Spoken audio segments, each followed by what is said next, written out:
Madame la ministre, mesdames et messieurs les députés, la séance est ouverte. L'ordre du jour appelle le débat sur le financement des retraites. La conférence des présidents a décidé d'organiser ce débat en deux parties.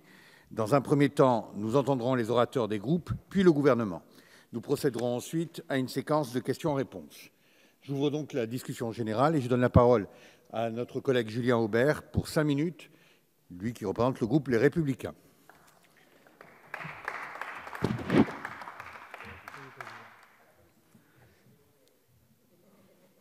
Monsieur le Président, Madame le Ministre, mes chers collègues, ainsi débute ce débat sur le financement des retraites souhaité par le groupe des Républicains. Comment ne pas être favorable à une réforme des retraites? Je l'étais, je le suis par pragmatisme. Néanmoins, il faudra m'expliquer comment vous êtes parvenu à transformer une équation à une inconnue en Rubik's Cube multifactoriel. Laissez-moi vous expliquer. Au départ, l'inconnue, c'est celle qui est présentée par le Conseil d'orientation des retraites, qui a réalisé des projections en novembre 2019, qui prévoit que si la part des retraites dans le PIB devrait rester stable à l'horizon 2030, les recettes devraient-elles légèrement diminuer, ce qui engendrera des déficits annuels de l'ordre de 8 à 17 milliards d'euros à partir de 2025. Néanmoins, loin de vouloir régler le seul problème du solde, vous avez ambitionné de tout revoir, du plancher au plafond, mettant ainsi à peu près tout le monde dans la rue et transformant là un problème à 12 milliards d'euros en un problème à 300 milliards d'euros. Sur le problème paramétrique, le Premier ministre a parlé d'un équilibre grâce à l'âge pivot en 2027 et non en 2025, introduisant déjà un petit décalage par rapport aux prévisions du corps. Il y a une différence. 2027 est une année d'élection présidentielle à laquelle l'actuel locataire de l'Élysée ne sera pas candidat. Néanmoins, l'équation à une inconnue s'est complexifiée avec une réforme des retraites qui est venue alourdir les dépenses, alourdir les dépenses et alléger les recettes. Je vais donner un exemple de chaque. Côté dépenses, en décidant de mettre dès 2022 une retraite plancher à 1 000 € net, vous avez fait un geste social fort, reprenant une disposition de la loi dite Fillon de 2003, mais en omettant de préciser le financement. Aujourd'hui, d'après mes recherches, le FSV finance à hauteur de 3,2 milliards d'euros l'ASPA. On sait que 7,6% des retraités, soit 1 million de personnes, vivent avec moins de 1 002 € par mois, dont 554 000 environ à l'ASPA, c'est-à-dire l'ancien minimum vieillesse. Évidemment, en augmentant fortement l'ASPA pour le porter à 903 € au 1er janvier 2020, vous avez créé un problème de différentiel avec les petites retraites nées du travail, d'où votre proposition. Elle est donc intelligente. Et cela donc laisse, d'après mes calculs, 446 000 personnes environ qui seraient concernées par cette mesure de revalorisation du minimum contributif, alias le MICO, qui profite plus largement à 4,8 millions de retraités, puisque ça peut porter jusqu'à 1 200 € de retraite. Monsieur Delevoye estimait que la moyenne des pensions était à 80% du SMIC. Et donc, pour passer de 80 à 85%, il faut donc une hausse moyenne de 5% du SMIC, soit 60 € net, soit 721 € de moyenne annuelle. Donc, moi, je suis arrivé à un chiffrage, en l'absence de financement, de plan de financement, d'un coût total de cette mesure de 322 millions d'euros annuels. La question est, est-ce que vous avez un chiffrage? Et la question 2 est, qui va payer? Est-ce que ce seront les cotisations des retraités pauvres? Côté recettes, en décidant de sortir les salariés du privé du système par répartition au-delà de 120 000 € bruts annuels, c'est-à-dire 240 000 cadres supérieurs, eh bien, vous avez creusé un trou de 3,7 milliards par an pendant 15 ans. Ce sont les chiffrages de l'Agirc-Arrco. Et donc, vous voyez bien qu'avec ces deux exemples, j'ai déjà un déficit annuel qui est passé en moyenne de 12 milliards d'euros à 16 milliards d'euros. Voilà une drôle de manière de combattre le déficit. Et du coup, la tentation est grande de vous soupçonner de vouloir en réalité récupérer les réserves des régimes excédentaires, l'Agirc-Arrco, 70 milliards d'euros, la CNA-PVL avec ses 24 milliards d'euros, les 17 milliards d'euros du RCI, le régime complémentaire des indépendants, les 8,5 milliards d'euros du Lircantec, soit un montant évalué à 137 milliards d'euros, plus ce qui reste sur le FSV, le Fonds de réserve des retraites, soit au mieux une trentaine de milliards d'euros en plus. Ça fait environ 160 milliards d'euros, à peine 10 années de votre déficit. Mais est-ce qu'il est bien raisonnable d'utiliser le FSV comme une éponge jetable? Le tout sous couvert d'universalité, en mélangeant caisse autonome et régimes spéciaux, et du coup en privilégiant certaines pistes d'économie discutables, sur les femmes notamment. Votre réforme va évidemment, à mon avis, handicaper celles qui ont des carrières hachées, sur les indépendants et les avocats. Pas plus tard que cet après-midi, on nous expliquait que les pensions ne baisseraient pas. On nous expliquait que, on mettait en doute les propos en prenant comme exemple des avocats qui commençaient leur carrière avec une prestation de serment à 24 ans, alors qu'en moyenne, elle se fait à l'âge de 27-28 ans. Le garde des Sceaux nous disait « Nous ne demanderons pas aux avocats de doubler l'effort financier pour financer les retraites ». Ça n'est pas exactement la même chose que dire que le taux de cotisation de retraite restera le même. Sur les fonctionnaires, sur les proches aidants et les personnes handicapées. Bref, le problème, c'est qu'alors que le Parlement débat d'une grande loi à 300 milliards, la conférence sur le financement va rendre sa copie en avril, après le vote de la loi, et donc la méfiance s'installe. À la fin, on en revient à une méthode simple. Il aurait été préférable de débuter la question des retraites par le sujet du financement, en insistant sur l'allongement de la durée de cotisation calquée sur l'espérance de vie, sans se cacher derrière un âge pivot. La vraie question est qui va payer et qui va compenser, car une hausse, par exemple, des cotisations compensée par une baisse des impôts viendrait alourdir le déficit de l'État. Les Républicains ont proposé une règle claire qui permettrait de dégager 10 milliards d'euros par année de cotisations supplémentaires. À l'inverse, votre plan de financement ressemble de plus en plus au Brexit. Plus on me l'explique, moins je le comprends, mais on se doute bien qu'à la fin, il y aura bien quelqu'un qui paiera les pots cassés. Merci, Monsieur Aubert. La parole est à Monsieur Barrot pour le Mouvement démocrate et apparenté, et pour 5 minutes également.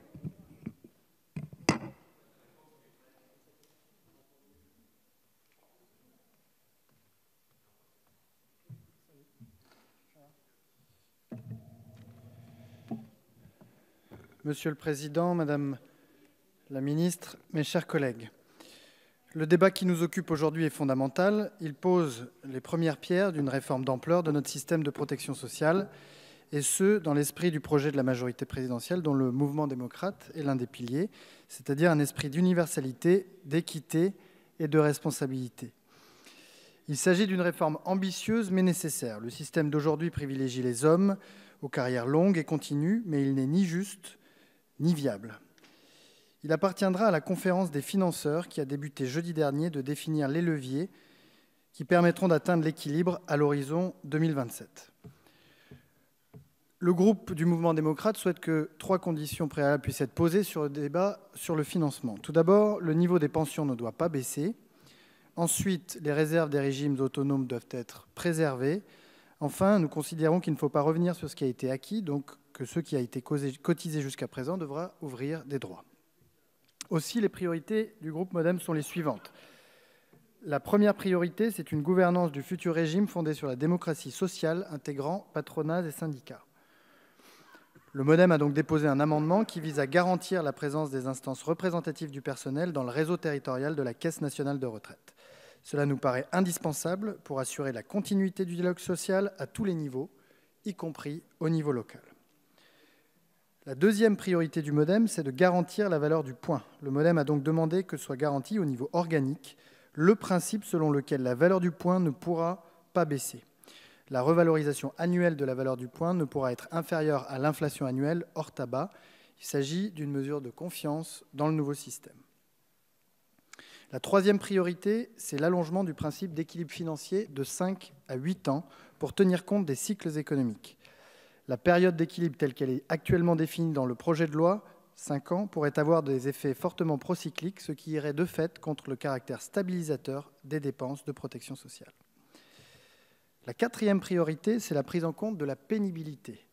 Le MoDem a donc déposé un amendement travaillé avec la CFDT pour que les négociations de branche soient prises en compte dans la conception des critères de pénibilité des métiers qu'elles regroupent.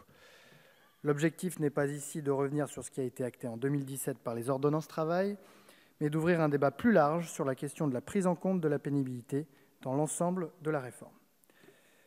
La cinquième priorité, c'est la famille. Le MoDem a donc demandé la majoration des droits acquis dès le 2e enfant et la création d'un plancher de points acquis pour les enfants, pour les personnes au minimum contributif. L'équilibre du système par répartition repose sur la croissance démographique. Il convient donc de l'encourager.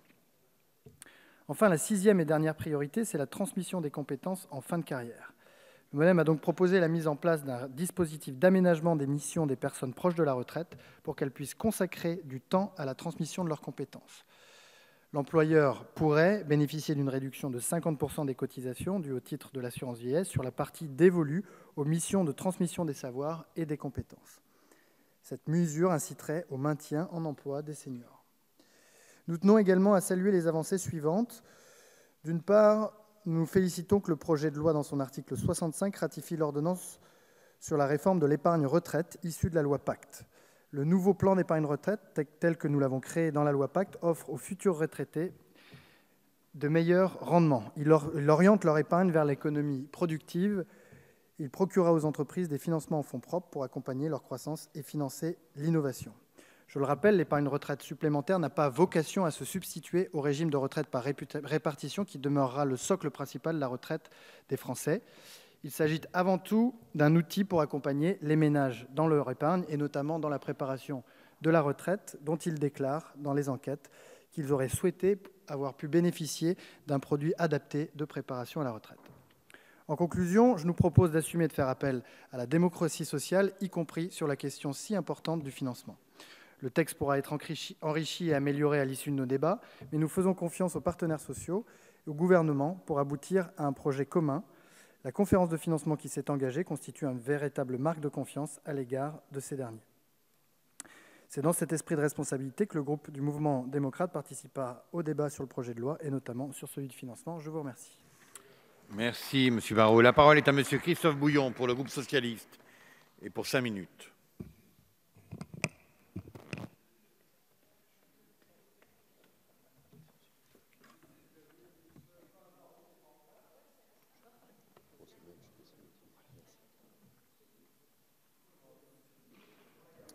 Monsieur le Président, Madame la Ministre, mes chers collègues, la réforme qui est proposée aujourd'hui n'est pas bien préparée. Le délai laissé aux députés pour en prendre connaissance est indécent. Le gouvernement continue à maltraiter le débat parlementaire enfermé dans des certitudes technocratiques. 2 ans de soi-disant concertation pour arriver à un tel niveau d'exaspération de la population relève de l'exploit. D'ailleurs, 2 Français sur 3 estiment que la réforme des retraites est mal gérée. Ce n'est pas étonnant. Le calendrier proposé est illisible. La conférence de financement remettra ses propositions dans seulement 3 mois. Résultat, la représentation nationale est invitée à s'exprimer sur un texte incomplet, bâclé, faussé et mal fondé. Incomplet, étant donné les 29 ordonnances programmées qui font perdre la visibilité d'ensemble. Pour le dire autrement, c'est un texte à trous. Bâclé parce que les projections financières transmises restent lacunaires. Mal fondé enfin, car le régime par points retire aux assurés la visibilité sur le taux de remplacement prévisible qui leur sera appliqué. Ce n'est pas moi qui le qualifie cette impréparation, c'est le Conseil d'État qui l'affirme. L'étude d'impact manque d'objectivité et de sincérité. Elle est calibrée sur un âge d'équilibre de 65 ans, alors que l'article 10 du projet de la réforme des retraites affirme que l'âge d'équilibre évoluera avec l'espérance de vie. Dès lors, toutes les simulations sont donc tronquées. Pour les enseignants, cela devient particulièrement gênant. Le début de carrière est simulé à 22 ans, alors que même d'après le ministre de l'Éducation, les enseignants commencent à exercer en moyenne aux alentours de 26 ans. Résultat, pour obtenir une pension complète, il faudra travailler jusqu'à 67 ans et non 65 ans. Pour les femmes, il ne faudra pas espérer partir avant 65 ans, sauf pour les carrières dites très ascendantes. Ainsi, une salariée au SMIC, à temps complet, durant toute sa carrière, avec 2 enfants, devra travailler jusqu'à 65 ans pour éviter un malus. Pour les avocats, le montant des cotisations va doubler. Dans le même temps, la pension minimum d'un avocat passera de 1 416 € à 1 000 €. Cotisez plus, vous aurez moins. Enfin, en calculant le montant de la pension sur l'ensemble de la carrière et non plus les 25 meilleures années, le projet défendu par le gouvernement condamne les carrières hachées et les parcours sinueux à la précarité. Les véritables simulateurs permettant aux Français de faire leurs propres calculs seront mis en place 6 mois après l'adoption de la réforme. Vu le niveau d'amateurisme affiché, ils ont raison de s'inquiéter. Pourquoi cette précipitation dans le brouillard? Où est l'urgence?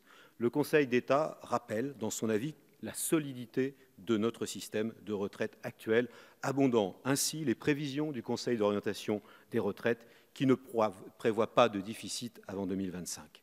Cette précipitation masque sans doute le réel objectif de votre projet, faire travailler toujours plus longtemps les Français pour réaliser des économies. La preuve, il est prévu une baisse de la part des retraites dans le PIB d'ici 2050, alors même que le nombre de retraités va, lui, augmenter. Ce projet est dénué de toute ambition sociale, aveuglé par des objectifs financiers. La première des inégalités, nous la connaissons tous. Un cadre continue à vivre 6 ans de plus qu'un ouvrier et une femme cadre 3 ans de plus qu'une ouvrière. Ces écarts n'ont pas bougé depuis 30 ans. Quand bien même un système serait universel, la diversité des parcours et des métiers ont pour conséquence des espérances de vie variables, souvent liées d'ailleurs à la pénibilité. Pourtant, 4 critères de pénibilité ont été supprimés. Dans le Nouveau Monde, l'ouvrier qui utilise un marteau-piqueur ne fait pas un travail pénible. Dans le Nouveau Monde, le salarié en contact avec des produits chimiques ne bénéficiera pas d'un départ anticipé. Dans le Nouveau Monde, des carreleurs, des poseurs, des soudeurs qui travaillent dans des postures pénibles ne seront pas concernés. Dans le Nouveau Monde, l'aide-soignante qui porte à longueur de journée des patients ne pourra pas non plus bénéficier d'un départ anticipé.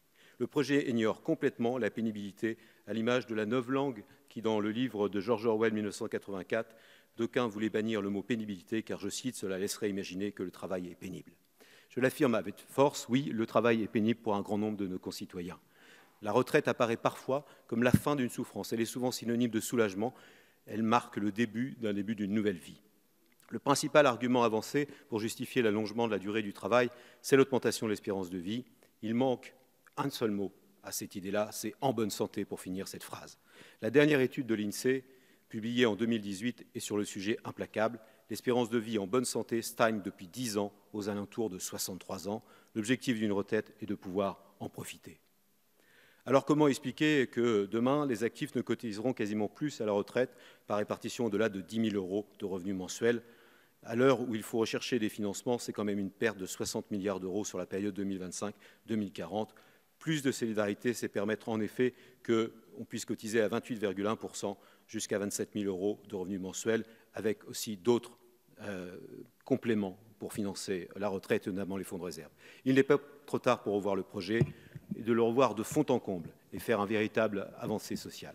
Je comprends mieux pourquoi le gouvernement a renoncé à dire clairement qui sont les gagnants et qui sont les perdants dans cette réforme. C'est simple, votre réforme des retraites universalise les perdants. Il faut revoir la copie. Pourquoi ne pas mettre en place une convention citoyenne pour les retraites, à l'image de la convention pour le climat? Parce que là aussi, c'est du temps long, parce que là aussi, c'est pour associer les Français. La parole est à monsieur Michel Zumkeller pour le groupe UDI, Agir et Indépendants, et pour 5 minutes.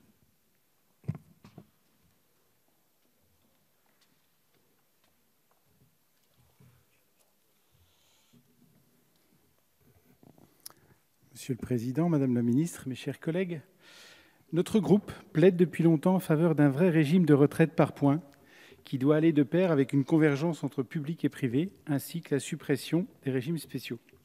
Un tel système nous paraît à tous les niveaux plus équitable.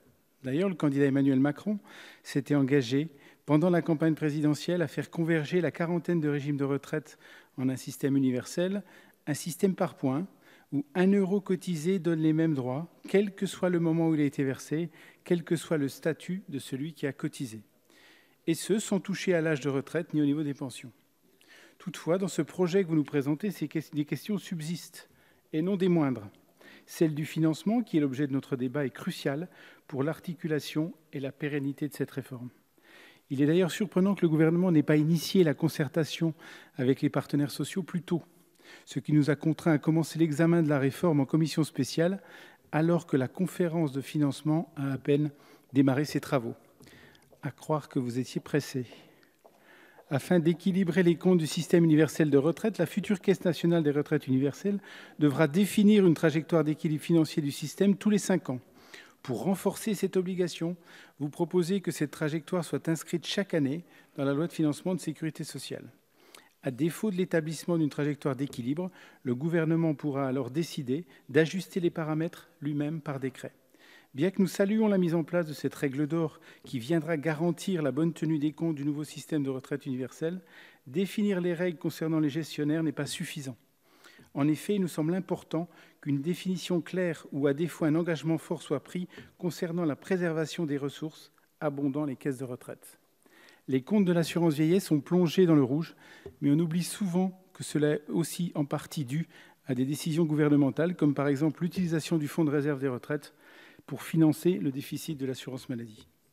Il faut éviter le renouvellement des errements du passé en ne compensant pas les transferts ou cadeaux faits sur les cotisations, mais aux frais de l'équilibre financier des retraites.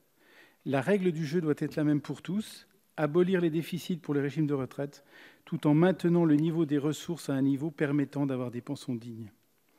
Pour empêcher la valeur du point de baisser ainsi que le niveau des pensions, il est crucial que le régime universel dispose de réserves significatives. Sans ces réserves, le système de retraite universelle serait condamné à faire rapidement des ajustements douloureux en rognant les promesses faites. C'est pourquoi nous vous mettons en garde. Il serait irresponsable d'utiliser les réserves existantes des caisses de retraite pour financer la mise en place du nouveau régime universel ou les déficits. Il est nécessaire, voire indispensable, de les sanctuariser pour garantir le respect des engagements pris. La première chose à faire est la prise d'un engagement public que ces réserves ne viendront pas éponger les déficits en les réduisant à néant.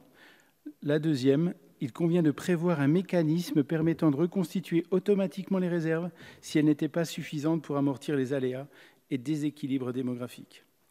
Enfin, concernant le problème du déséquilibre démographique de notre pays entre retraités et actifs, celui-ci fait peser un poids financier toujours plus important sur ces derniers, les actifs, sans pour autant leur garantir les mêmes droits à la retraite pour lesquels ils ont cotisé.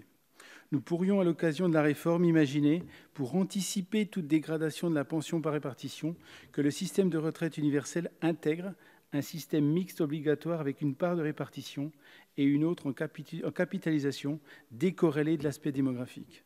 Ce système mixte consoliderait le système de retraite universel en répondant aux besoins des financements futurs, tout en participant aux besoins de l'économie en épargne longue. Sur ces questions, notre groupe restera vigilant et nous serons présents lorsqu'il s'agira de prendre des mesures courageuses et lucides pour réformer et pérenniser notre modèle social. Je vous remercie. Merci, M. Zumkeller. La parole est au président Philippe Vigier pour 5 minutes, et donc pour le groupe Liberté et Territoires. Monsieur le Président, Madame la Ministre, mes chers collègues, s'il est un chantier attendu depuis longtemps et une réforme à laquelle, Michel Zumkeller le disait avec les mêmes mots, j'ai toujours été attaché à l'idée, Madame la Ministre, que l'on soit capable en France de bâtir un système de retraite par points. Mais vous m'accorderez quand même qu'on vit une situation un petit peu ubuesque.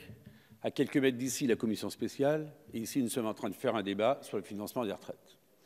Quelque part, je vois un peu une désorganisation des travaux, et c'est d'autant plus dommage qu'un tel chantier, sachant qu'il y a eu 2 années et demie de concertation, faire en sorte que l'on ait ce calendrier qui nous soit imposé ainsi, alors qu'il s'agit pas moins de 350 milliards d'euros, et d'un sujet qui est dans toutes les têtes, parce que à ce mot retraite, il y a le mot confiance. Est-ce que oui ou non, nos concitoyens peuvent avoir confiance dans le système que met en place l'État, les partenaires sociaux?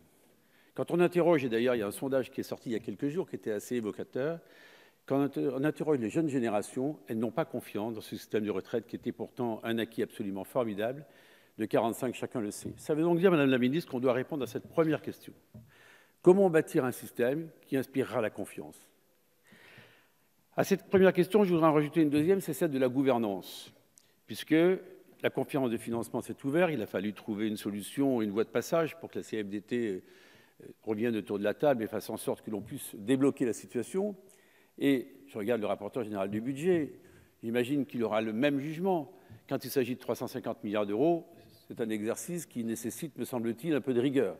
On se bagarre quelquefois pour quelques dizaines de millions d'euros dans cet hémicycle, lorsqu'il s'agit de 350 milliards, de 14% du PIB, et surtout d'un système qui soit redistributif comme on l'a voulu, les uns et les autres, il faut qu'on apporte les vraies réponses. D'ailleurs, Jean-Noël Barrot le disait tout à l'heure, est-ce que les fonds de réserve de retraite sera oui ou non touchés? Est-ce que Agirc Arrco, les réserves que l'on connaît, 60 milliards d'ailleurs Agirc Arrco, on se pose beaucoup de questions sur le fameux âge d'équilibre. Je rappelle qu'ils ont porté à 65 ans, ce fameux âge d'équilibre, et personne n'a dit mot. Et personne n'a dit mot. Ce qui veut donc dire qu'il faut aussi faire confiance aux partenaires sociaux si l'on veut avancer. La troisième question, naturellement, c'est la valeur du point. J'ai interrogé le Premier ministre à 2 reprises. Je sais que dans la loi, il est indiqué qu'il y aura la possibilité, dans le PLFSS chaque année, de vérifier la trajectoire et de voir si ou non elle est tenue. Mais cette valeur du point, c'est essentiel. Également, c'est un élément de confiance. Parce que les retraités se souviennent qu'avec l'augmentation de la CSG, ils ont perdu du pouvoir d'achat.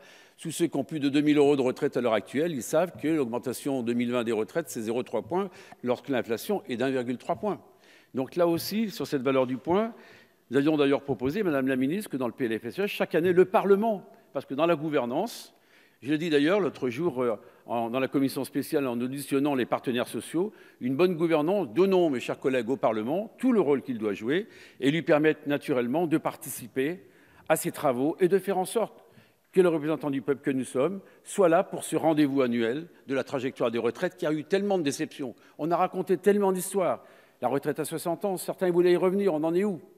Les décotes qui ne devaient pas exister, votre prédécesseur a fait en sorte qu'elles existent. Madame Touraine, moi je n'ai pas oublié tous les débats qu'on a vécus ici même depuis quelques années.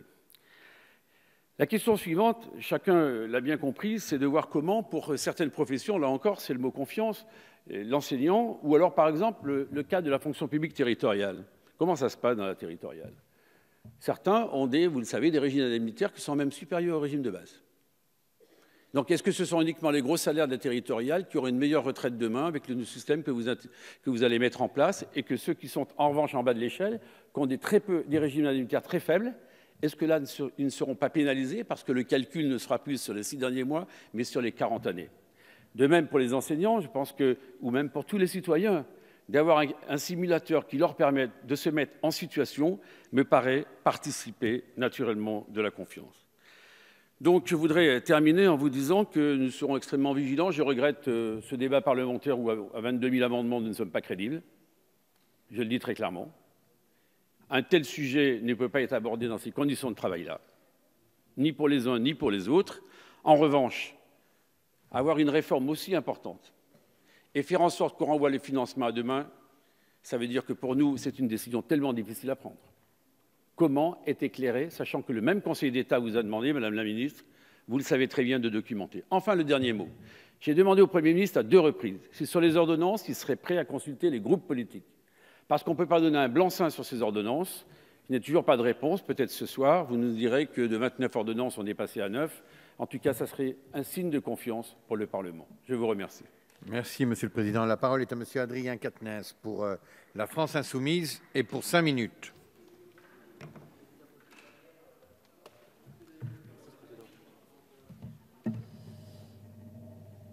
Merci, Monsieur le Président, Madame la Ministre, mes chers collègues. Je sors à l'instant de la commission spéciale chargée d'étudier ce projet de loi sur les retraites et j'espère les débats que nos collègues ont sollicités sur le financement des retraites plus enthousiasmants et passionnants que ceux que nous avons en commission où, je dois le dire, la majorité est aux abonnés absents. Elle n'intervient sur à peu près aucun des sujets. Elle attend que ça se passe. Elle fustige le nombre d'amendements importants déposés par le groupe auquel j'appartiens, sans voir que 19 000 amendements déposés, c'est 19 000 occasions pour la majorité de défendre ardemment un projet de loi auquel elle croit particulièrement. Parce que moi, ce matin on m'a fait la réflexion, on m'a dit « mais si vous étiez dans la majorité et que votre opposition vous envoyait à la figure 19 000 amendements », ben moi, je vous le dis, avec force et vigueur, je prendrai la parole 19 000 fois pour défendre ce projet de loi. Et là, vous ne le faites pas. Là, vous ne le faites pas. Bon. Mettons ça de côté. Par ailleurs, et pour que l'information circule, puisqu'elle circule depuis maintenant un peu plus d'1 heure, la commission spéciale, après 24 heures de débat, a décidé de diviser par 2 le temps de parole des parlementaires pour défendre leurs amendements. Je pense que les Français apprécieront. Alors, ce soir, nous avons un débat sur le financement des retraites. C'est effectivement l'un des leitmotifs de votre projet de loi.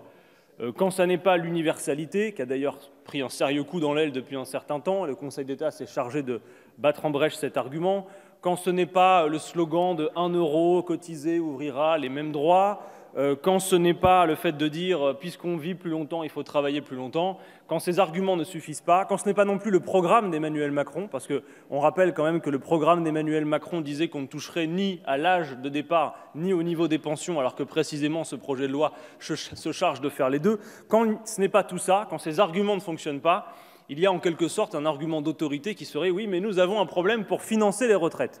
Alors, en parlementaires sérieux que nous sommes, nous avons regardé le contenu de ce problème prétendu de financement des retraites.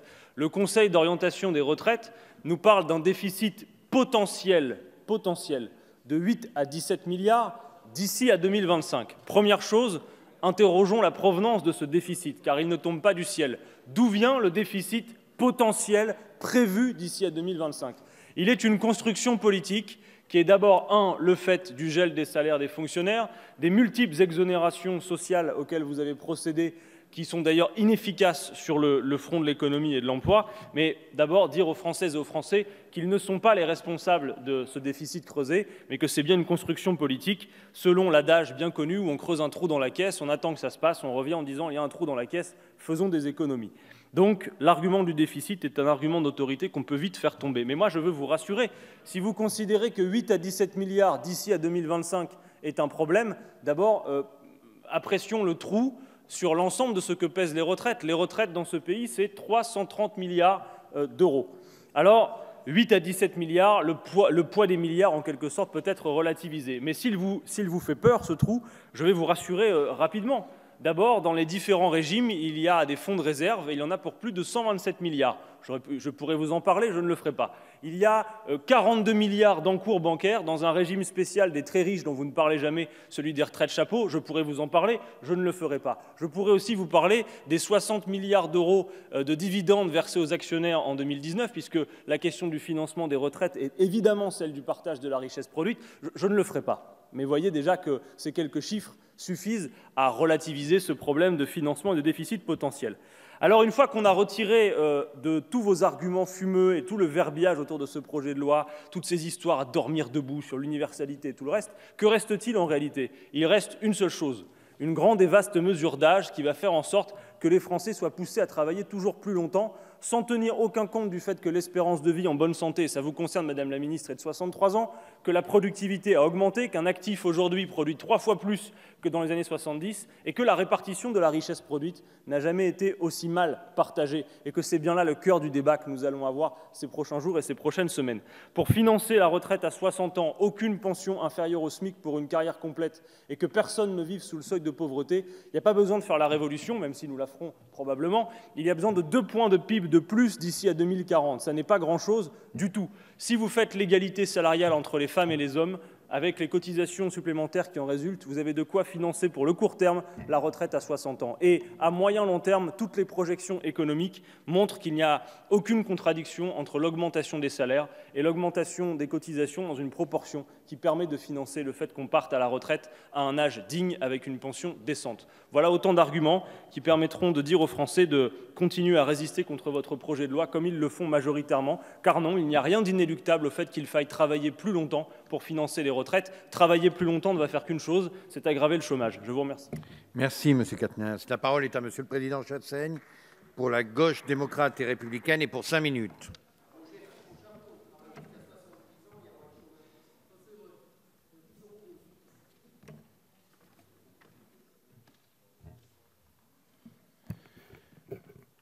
Monsieur le Président, Madame la Ministre, chers collègues, ce débat sur le financement des retraites fait inévitablement écho à la réforme que vous souhaitez nous imposer. Au vu des conditions particulièrement dégradées du débat qui s'annonce, avec notamment la procédure accélérée et une étude d'impact inachevée, cette discussion ne sera pas inutile pour mettre en évidence les lacunes de votre projet. La stratégie habituelle pour faire supporter les sacrifices aux Français, c'est de laisser penser que ces sacrifices sont inévitables. Ainsi, lorsqu'il est question de réformer le système de retraite, l'argument financier est le premier utilisé pour justifier l'impérieuse nécessité de réformer. Alain Juppé déclarait ainsi en 1995 que si nous ne faisions rien, la sécurité sociale sera en cessation de paiement demain. En 2003, vos prédécesseurs affirmaient que le seul objectif de leur réforme était de sauvegarder les retraites des Français. Votre stratégie ne fait pas exception à la règle. Martial, Jean-Paul Delevoye affirmait que le statu quo n'est pas tenable. Les larmes aux yeux, Gérald Darmanin déclarait qu'il fallait sauver nos retraites et celles de nos enfants. Analysons donc la situation financière actuelle du système de retraite à la lumière du rapport du Conseil d'orientation des retraites. Que dit le corps ? Qu'il n'existe pas de doute sous la soutenabilité financière actuelle de notre système. Cette simple affirmation suffit à montrer votre dogmatisme, puisque vous êtes désavoué par l'organisme le plus légitime pour analyser le système de retraite. C'est peut-être pour ça d'ailleurs que vous souhaitez mettre au placard cet organisme au profit d'un comité d'experts majoritairement contrôlé par la Cour des comptes. Si on creuse davantage, le rapport du corps met certes en évidence un déficit, mais il est transitoire pour les 15 prochaines années. Mais d'où vient ce déficit? Non des dépenses, elles restent stables autour de 14%. C'est dans les prévisions de recettes qu'il faut chercher les réponses. Sur ce point, le rapport du COR met en évidence votre responsabilité. D'abord, les différentes exonérations de cotisations sociales qui pèsent considérablement sur le régime de retraite, 66 milliards d'euros en 2019, soit 13% du budget global de la sécurité sociale. Le régime général des retraites est ainsi directement impacté puisque son financement provient des cotisations sociales. C'est vous qui créez le déficit en refusant d'en compenser ne serait-ce qu'une partie. En 2019, le solde du régime général de retraite aurait dû être un excédent de 700 millions d'euros, mais les différentes mesures d'exonération sans compensation ont créé un déficit de 2,1 milliards d'euros. En 2020, les non-compensations s'élèveront à 2,7 milliards d'euros. Oui, 2,7 milliards d'euros, Madame la Ministre. Mais il y a aussi votre politique hostile à l'emploi public qui a profondément réduit la part de la masse salariale du secteur public. Fin 2020, près de 15 000 postes auront été supprimés depuis le début du mandat. Sur les 5 ans, ce sont 85 000 suppressions de postes qui sont prévues, alors que les besoins existent dans nos services publics. À ces éléments s'ajoute le gel du point d'indice qui se poursuit depuis 2010. Le président du COR en a fait la démonstration la semaine dernière lors de la commission spéciale, puisque dans la fonction publique, les taux de cotisation sont proches de 75%, alors qu'ils ne sont que de 28% dans le privé. La baisse du nombre de fonctionnaires, couplée au gel du point d'indice, pèse lourdement sur les recettes du système de retraite. Ce sont bien vos politiques de baisse de l'emploi public et de non-compensation qui ont réduit les ressources du système de retraite. Et c'est après avoir vous-même créé un trou dans le système de retraite que vous souhaitez nous convaincre de la nécessité de réformer pour le combler. Beau tour de passe-passe, en garcimore de la politique, derrière un argument comptable inexistant, vous camouflez, Madame la Ministre, l'argument idéologique qui consiste à construire un système de retraite dans la droite ligne de la société que vous souhaitez mettre en place, c'est-à-dire l'individualisation des droits, conjugué à un système de protection sociale qui n'assure qu'un filet de sécurité minimum. Je ne doute pas que ce débat vous permettra de répondre en toute sincérité à des questions légitimes. Comment justifier la non-compensation des exonérations de cotisations sociales? Ensuite, vu l'importance que vous portez à la stabilité financière du système de retraite, comment sera compensée la baisse du niveau de cotisation dans l'emploi public, qui passerait d'environ 75% à 28,5% et qui coûterait environ 45 milliards d'euros? Il est temps, plus largement, de vous expliquer face aux Français sur les raisons qui motivent votre casse de notre système de retraite. Espérons que ce débat nous apportera les éclairages nécessaires sur votre supercherie, des éclairages sans magie. Merci, Monsieur le Président. La parole est à Madame Corinne Vignon pour La République En Marche et pour 5 minutes.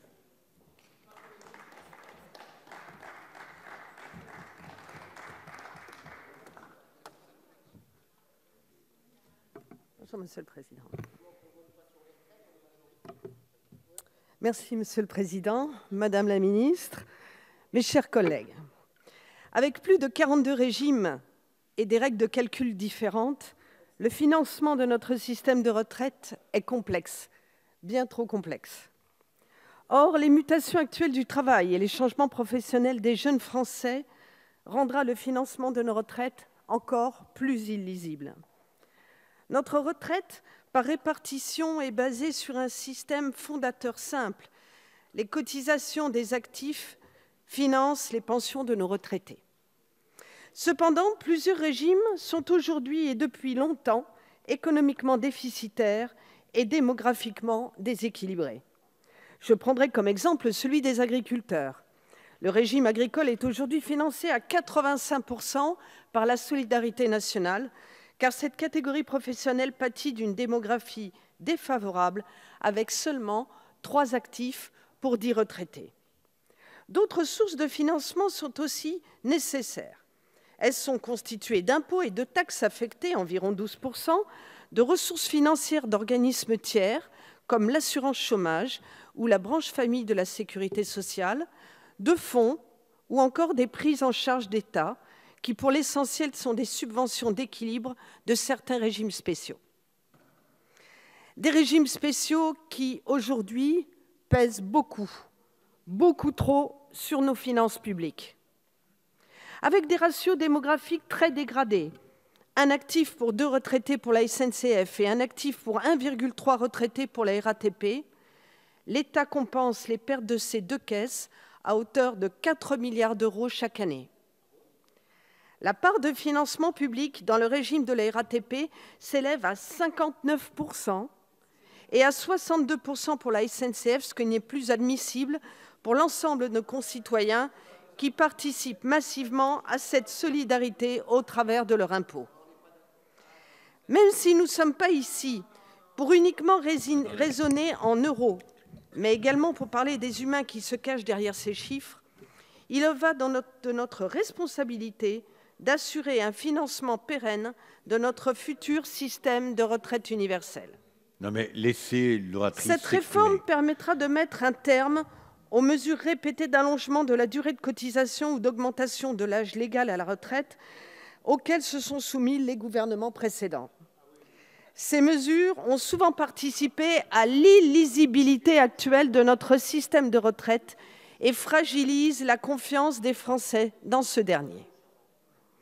De plus, selon les projections du COR, le déficit du régime des retraites, qui a atteint 3,5 milliards d'euros en 2018, continuerait de se creuser. Il oscillerait entre 7,9 et 17,2 milliards à l'horizon 2025. Ce creusement est dû pour l'essentiel à de moindres prévisions de recettes pour les prochaines années. Il est également dû à la part des dépenses des retraites qui est augmentée par le vieillissement de la société. Le temps passé à la retraite est de plus en plus long et le nombre de cotisants diminue. Ainsi, en 2030, les prévisions donnent 1,6 cotisants pour un retraité. Le système universel a pour objectif d'équilibrer les finances du futur système, et ce, sur plusieurs points. Premièrement, le système universel de retraite propose une règle d'or en astreignant le PLFSS à prévoir l'équilibre du système sur chaque cycle de 5 années.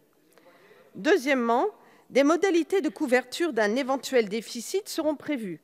S'il est constaté qu'il est de plus de 3%, le PLFSS devra prévoir les modalités pour réduire cette proportion. Troisièmement, ce pilotage à court terme sera associé à une vision à plus long terme avec l'établissement d'une trajectoire respectant l'équilibre sur 40 ans. En parallèle, la fixation annuelle des paramètres de ce système respectera plusieurs garanties. Le coefficient de revalorisation annuelle des retraites qui ne pourra être inférieur à 1, l'âge d'équilibre qui tiendra compte de l'espérance de vie et la valeur du point qui ne pourra pas baisser. Par ailleurs, un comité d'expertise indépendant en matière de retraite sera créé. Pour finir, une conférence des financeurs réunissant les partenaires sociaux devra aboutir avant la fin avril 2020. Cette conférence proposera les modalités permettant d'atteindre l'équilibre financier. Aussi, mes chers collègues, je sais pouvoir compter sur le sérieux des partenaires sociaux pour proposer la solution la plus adaptée. Merci, Madame Bignon. Merci. Et Monsieur Marlex, vous êtes appelé pour 5 minutes et je suis persuadé que Monsieur Vattin ne va pas vous interrompre. Merci, Monsieur le Président, Madame la Ministre, mes chers collègues. Il y a tant à dire sur votre projet de réforme des retraites. D'abord, l'absence de financement, l'absence de toute simulation qui vaille pour nos concitoyens, alors même que le Président de la République a à plusieurs occasions demandé à ce que nos concitoyens puissent bénéficier de simulateurs individuels. Votre renoncement à réformer rapidement les régimes spéciaux, les premiers cheminots qui partiront au même âge que tout le monde ne partiront que dans 50 ans à la retraite. La pénalisation des carrières ascendantes par l'abandon des 25 meilleures années et la suppression des pensions de réversion pour les femmes divorcées, j'en passe évidemment. Mais dans ce brouillard épais, assez étrangement, il y a un élément qui apparaît avec netteté comme un des rares invariants de ce projet de réforme, c'est le choix d'abaisser l'assiette de cotisation de 8 fois le plafond de la sécurité sociale à 3 fois le plafond de la sécurité sociale. En clair, le choix de faire sortir 240 000 salariés, ce qu'on appelle les supercadres, auxquels viendront s'ajouter des indépendants, des professions libérales, que vous ferez donc sortir pour une grande partie de leur retraite du système universel. Ce choix apparaît d'autant plus étonnant qu'à ce jour, personne ne semble avoir compris quels intérêts il sert. Il ne sert pas d'abord les intérêts du nouveau système universel, qui va devoir payer pendant plusieurs dizaines d'années la retraite des actuels supercadres partant en retraite, alors que les générations de remplacement ne seront plus là pour cotiser à la même hauteur. Cela va donc créer, et Julien Aubert l'a rappelé tout à l'heure, une longue période de transition avec un déficit annuel jusqu'à 4,7 milliards par an. Au total, 65 milliards d'euros de déficit. Je vous rappelle quand même qu'on fait cette réforme de retraite, notamment parce qu'il y a un déficit des régimes spéciaux de 6 milliards. Et bien vous inventez un nouveau déficit de 4,7 milliards.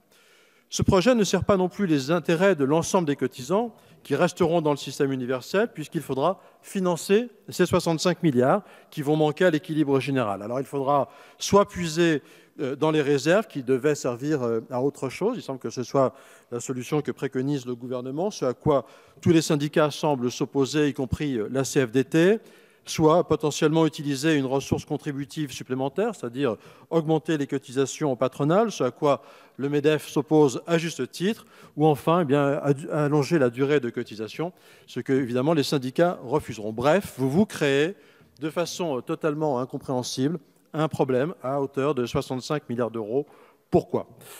Mais ce choix ne sert pas non plus les intérêts des supercadres en question, qui vont se retrouver dans un entre-deux qui ne leur sera évidemment pas profitable. En effet, ils vont devoir à la fois continuer à cotiser dans le système universel, mais pour des niveaux de revenus de remplacement qui seront très insuffisants, et ils n'auront donc pas d'autre choix que de cotiser à un système de retraite par capitalisation. Mais la vie de ces supercadres n'est pas non plus toujours un long fleuve tranquille. On fait rarement toute sa carrière au-dessus de 7 600 € par mois, et nombre d'entre eux, en réalité, n'arriveront pas à des niveaux d'épargne suffisants pour se constituer des rentes mensuelles au niveau équivalent de ce qu'ils auraient dans le système actuel. Quant à l'abondement par l'employeur du dispositif d'épargne retraite, il sera contractuel et on peut facilement imaginer que ce sera beaucoup plus facile pour un jeune cadre d'obtenir le cofinancement de son régime d'épargne par son employeur que pour le cadre en fin de carrière. Bref, c'est une forme d'américanisation finalement des retraites qui attend les hauts cadres, ce qui n'est probablement pas un modèle si enviable parce qu'il corrige évidemment beaucoup moins bien les accidents de parcours que notre système de retraite actuel. Enfin, vous avez même réussi, Madame la Ministre, à semer avec ce sujet des retraites des hauts cadres la zizanie au sein du MEDEF, puisque la sortie des supercadres va réaliser un allègement de charges de 3 milliards d'euros, concentré sur quelques centaines d'entreprises parisiennes, employeurs de très hauts salaires. 3 milliards d'allègements concentrés sur quelques-uns à rapporter aux 6 milliards d'euros d'allègement de charges dont se vante le gouvernement sur l'ensemble des entreprises de notre pays. Donc là, vous avez réussi l'exploit à vous mettre à dos en même temps la CGT et le MEDEF. On voit quand même le succès que rencontre votre réforme des retraites. Ce plafonnement du système universel ne répondra donc à aucune logique si ce n'est de faire de la place à un système par capitalisation. Ce que vous nous reprochons, ce n'est pas d'ouvrir le débat de la capitalisation, mais de le faire en catimini, d'avoir en quelque sorte, Madame la Ministre, la capitalisation honteuse, alors que vous savez pertinemment qu'en fixant un plafond à 14% du PIB pour la répartition, vous faites de la capitalisation la seule variable d'ajustement du système à l'avenir. Cela mérite un débat, cela mérite d'être expliqué aux Français. Merci, Monsieur Marleix. Alors, mes chers collègues, nous avons fini la discussion générale. Je vais donner la parole à Madame la Ministre et je vais demander à chacun d'écouter Madame la Ministre, de ne pas l'interrompre. Immédiatement après, si vous amusez à ce jeu-là, Lorsque vous interviendrez sur les questions, j'imagine que les autres groupes se chargeront de vous interrompre. Je crois que ce n'est pas très intelligent. Et surtout, je serai extrêmement dur avec le temps de parole de celles et ceux qui auront interrompu la ministre ou un autre orateur. Voilà. Donc, Madame Buzyn, Madame la ministre, vous seule avez la parole. Merci, Monsieur le Président, Mesdames et Messieurs les députés. J'ai entendu chacune de vos interventions et je tâcherai d'y répondre au mieux. Néanmoins, et certains d'entre vous l'ont évoqué, je ne peux débuter mes propos sans faire l'impasse sur les conditions particulières de ce débat sur le financement des systèmes de retraite organisé à la demande du groupe Les Républicains. L'Assemblée nationale, vous le savez, est actuellement en train d'examiner en commission spéciale 2 projets de loi, l'un ordinaire et l'autre organique, qui portent sur l'instauration d'un système universel de retraite. Si ce débat s'inscrit très légitimement dans le cadre des travaux de contrôle de l'action du gouvernement et d'évaluation des politiques publiques, on ne peut pas faire abstraction, vous le comprenez bien, des travaux qui sont actuellement en cours et qui sont à venir. Vous me permettrez dans ces conditions de rappeler les principes qui gouvernent notre système de retraite et plus précisément son financement, puisque c'est la thématique que vous avez souhaité aborder aujourd'hui. Le premier des principes, c'est celui de la solidarité. Une solidarité intergénérationnelle traduite par le choix d'un système par répartition. Nous le savons, c'est bien évidemment les cotisations des actifs d'aujourd'hui qui financent les retraites des aînés d'aujourd'hui, comme ils ont financé en leur temps les retraites de leurs grands-parents, et comme nos enfants financeront demain les nôtres. Ce choix de la retraite par répartition, le gouvernement entend résolument le consacrer, conformément à l'engagement du président de la République lors de sa campagne présidentielle. Notre objectif est de renforcer notre système pour contribuer à la construction de la protection sociale adaptée à la vie au XXIe siècle. Mais pour que nous puissions envisager la pérennité de ce système sereinement, il nous faut un système plus juste. Plus juste parce que universel, ouvrant les mêmes droits pour tous, à même niveau de cotisation et avec la même solidarité pour ceux qui ont travaillé toute leur vie, peu importe leur profession ou leur secteur. Qu'un euro cotisé ouvre les mêmes droits pour tous n'est évidemment pas un vain mot, c'est le reflet de notre tradition séculaire républicaine du principe d'égalité. C'est la confiance dans le système parce qu'il est transparent, parce qu'il ne crée pas la suspicion ou des privilèges, ou le sentiment d'être moins bien traité que son voisin. La justice du système, c'est aussi celle de son financement. Il n'y a pas de solidarité, pas de droit qui ne soit financé à long terme. L'avenir ne peut être envisagé sereinement sans un esprit de responsabilité financière. Les Français attendent d'être rassurés sur la solidité financière de leur système de retraite, pour eux, mais surtout pour leurs enfants. Il nous faut leur apporter des réponses de long terme, négociées, justes, claires, qui donnent de la visibilité à chacun. Notre devoir, s'agissant de la sécurité sociale en général et des retraites en particulier, c'est de pérenniser un système qui offre un très haut niveau de protection. Alors de quoi parle-t-on? Actuellement, 13,7% du produit intérieur brut sont consacrés au financement de notre système de retraite. C'est un effort important qui traduit avant tout une chose, le choix d'un système de protection sociale publique. Ce financement... Pardon.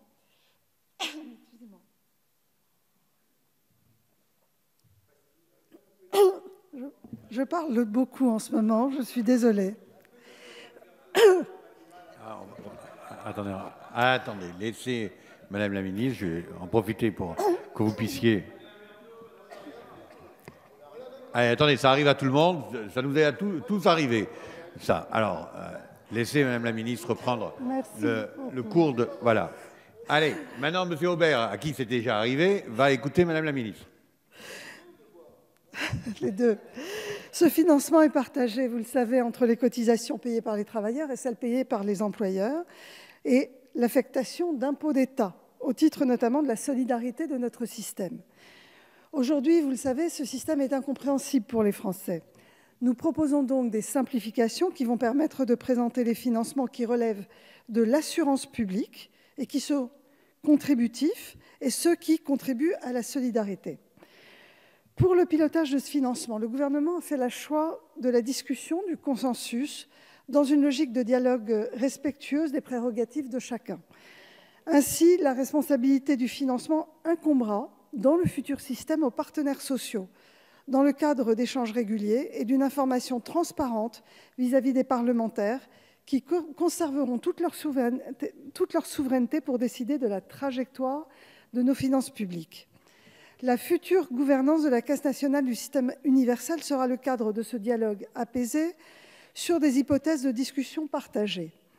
Ce dialogue devra permettre un pilotage organisé autour d'une procédure cyclique quinquennale, où les partenaires sociaux seront chargés de proposer un financement équilibré qui sera validé par le Parlement.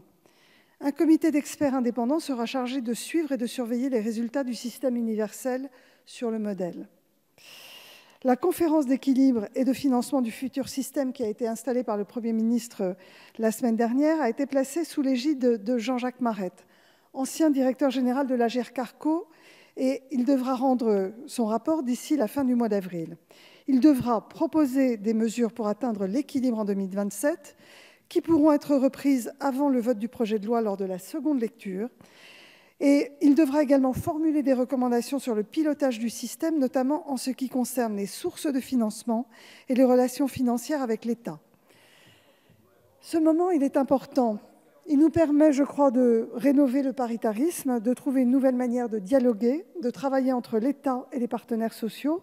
C'est aussi, et le Premier ministre a eu l'occasion de le dire, redonner de la noblesse à notre démocratie sociale et la faire vivre. Voici les premiers éléments de ma réponse. Je pense que nous allons maintenant avoir l'occasion de préciser tout cela. Je vous remercie. Merci, Madame la Ministre.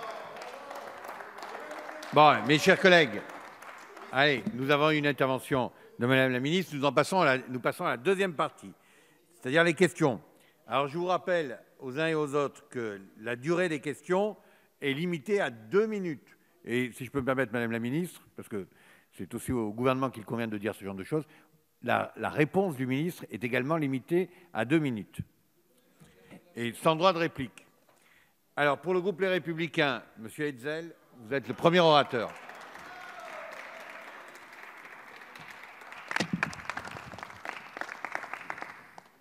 Merci beaucoup, Monsieur le Président. Madame la Ministre, les réserves accumulées par l'ensemble des régimes complémentaires français de retraite obligatoires représentent un montant de plus de 118 milliards d'euros.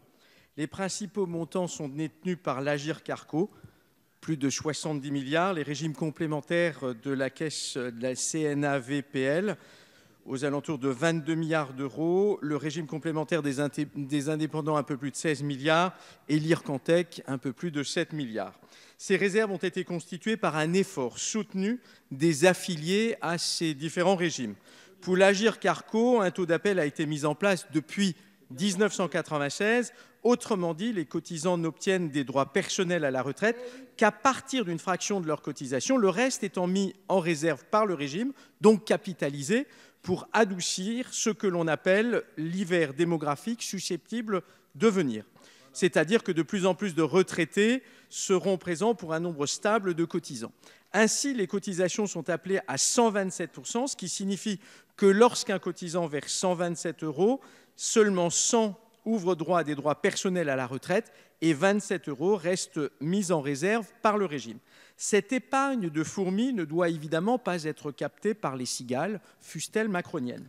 Il y a fort à craindre que ces réserves, après des tours de passe-passe, servent à financer les nombreuses dérogations et compensations que le gouvernement s'apprête à concéder à certains. Aussi, Madame la Ministre, quelles garanties apportez-vous pour que les réserves financières que ces régimes complémentaires se sont constitués de manière tout à fait sérieuse et dans la durée soient bel et bien sanctuarisées et non pas, cette fois-ci, préemptées par le gouvernement à des fins tout à fait discutables? Je vous remercie. Merci, Monsieur Hetzel. Madame la Ministre. Merci, Monsieur le Président. Monsieur le député Hetzel, ce que vous exprimez aujourd'hui, nous l'avons beaucoup entendu. Nous l'avons entendu de tous les partenaires sociaux avec lesquels nous avons travaillé depuis de longs mois. Et donc, les garanties leur ont été apportées régulièrement et je suis heureuse de pouvoir apporter les mêmes garanties devant la représentation nationale, donc sur les réserves. Vous le savez, il y a différents fonds de réserve et sur ce sujet, notamment les réserves des professions libérales, il y a eu énormément d'inquiétudes. Le gouvernement a entendu ces craintes et les réserves resteront la propriété des régimes des professions libérales et seront au bénéfice notamment des auxiliaires médicaux, des avocats, des médecins et de tous les professionnels concernés. Comme cela a été indiqué dans le cadre de la concertation, elles pourront être utilisées par les professions concernées pour lisser d'éventuelles hausses de taux de cotisation lors de la transition ou baisse de rendement, développer des actions de prévoyance d'essai ou d'action sociale ou abonder des régimes supplémentaires dans le cadre du comité de la protection sociale des professions libérales créé à l'article 51.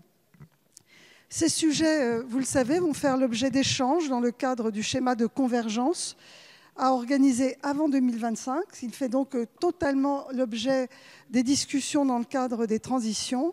Et ce projet de loi ne comprend donc aucune autre disposition sur les réserves.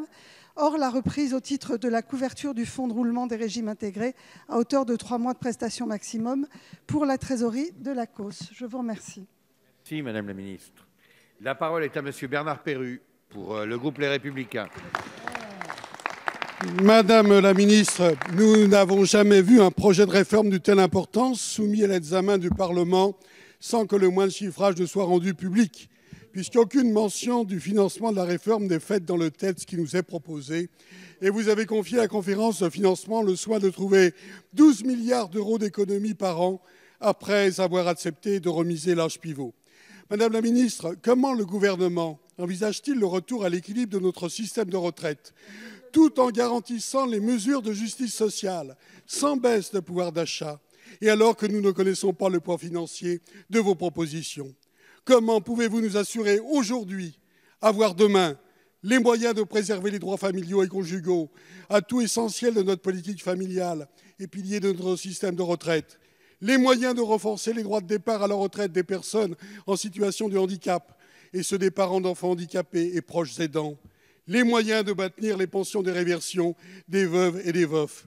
Mais encore, aurez-vous les moyens de reconnaître les pénibilités du secteur du BTP au service de sécurité et à nos personnels de santé que l'on ne peut ignorer, les moyens de revaloriser les retraites et le montant des plus petites, je pense à nos agriculteurs, les moyens de renforcer la solidarité nationale au profit des personnes les plus dépendantes.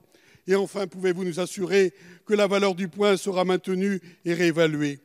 Face à toutes ces inquiétudes, Madame la Ministre, n'aurez-vous pas comme seul choix de repousser le départ à la retraite, sauf à vouloir faire supporter aux générations futures cette réforme? Comment pensez-vous assurer la pérennité du financement du système de retraite sans faire appel, et vous aurez le choix, à une hausse des cotisations, une baisse des pensions, une augmentation de la dette, une expropriation des réserves des régimes autonomes? Autant de possibilités que notre groupe parlementaire, les Républicains, refuse, car nous avons fait un choix de sérieux, de clarté et de responsabilité. Leur réforme ne réussira pas, Madame la Ministre, sans la confiance. Et ce ne sont pas les 29 ordonnances que vous annoncez qui la rétabliront. Merci, Monsieur Perrut. Madame la Ministre.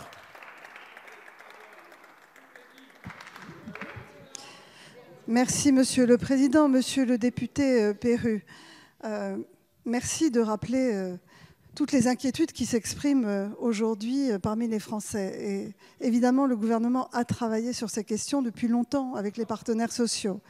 Nous avons évidemment aussi entendu la demande de ces partenaires sociaux d'être mis en responsabilité quant à l'équilibre à trouver d'ici 2027, qui est une sécurité que nous offrons notamment à nos enfants, de ne pas démarrer un nouveau système de retraite en creusant une dette qui leur reviendrait de devoir rembourser.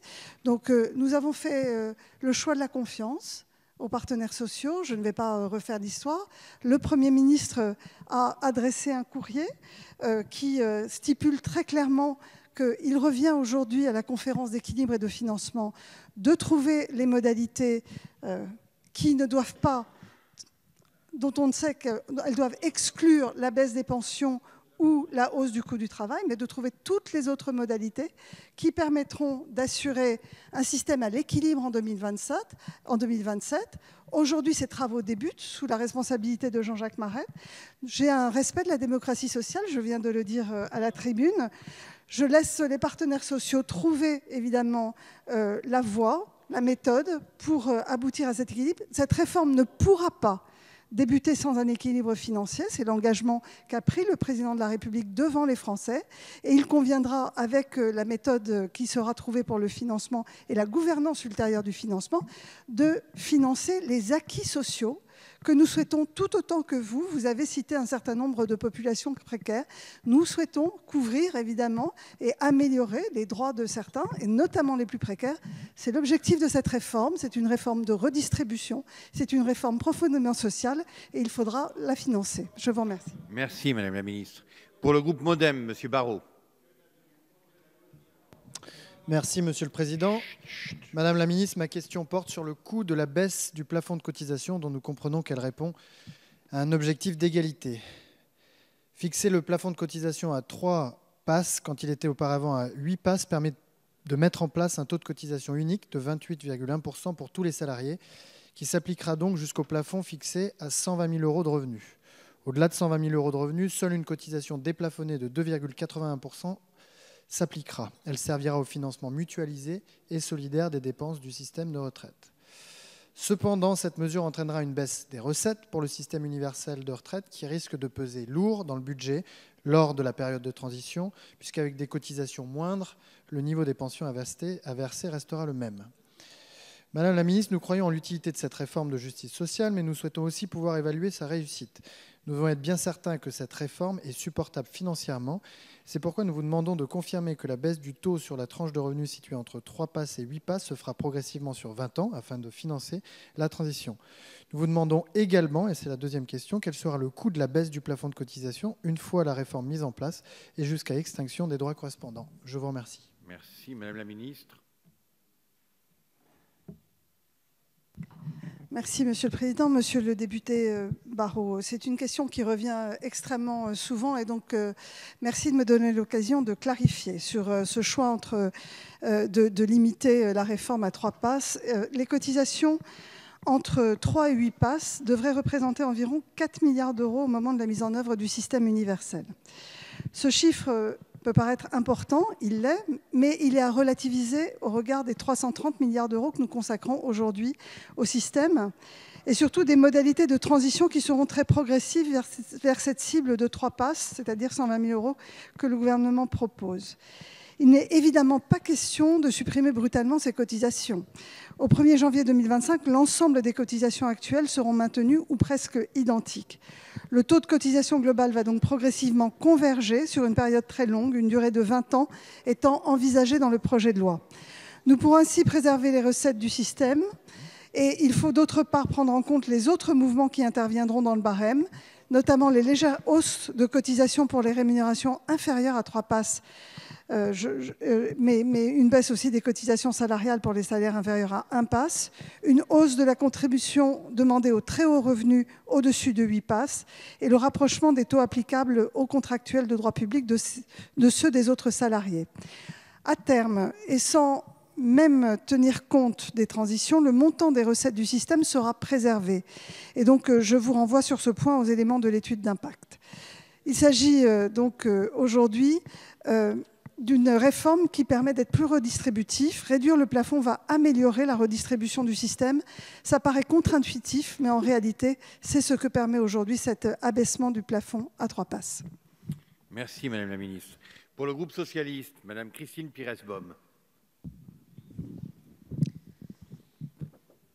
Merci, Monsieur le Président.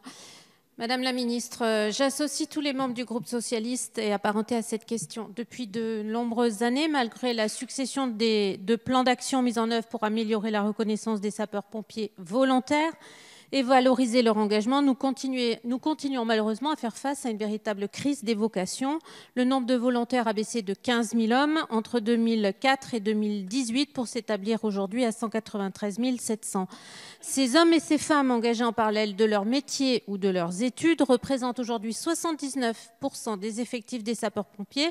Ils sont par conséquent indispensables pour assurer secours et protection de nos concitoyens partout sur le territoire. Votre projet de réforme de retraite ne prévoit pourtant aucune disposition permettant de valoriser l'engagement des sapeurs-pompiers volontaires. Vous avez souhaité créer ou maintenir de nouveaux régimes spécifiques dans votre réforme pour les militaires, pour les policiers, pour les gendarmes, mais pas pour les sapeurs-pompiers volontaires. On se demande bien pourquoi. Vous avez là encore une conception du danger et de la pénibilité à géométrie variable. Cette situation est tellement choquante que même sur vos bancs, on s'en émeut et de nombreux amendements qui seront examinés par la commission spéciale ont été déposés. Les accepterez-vous ?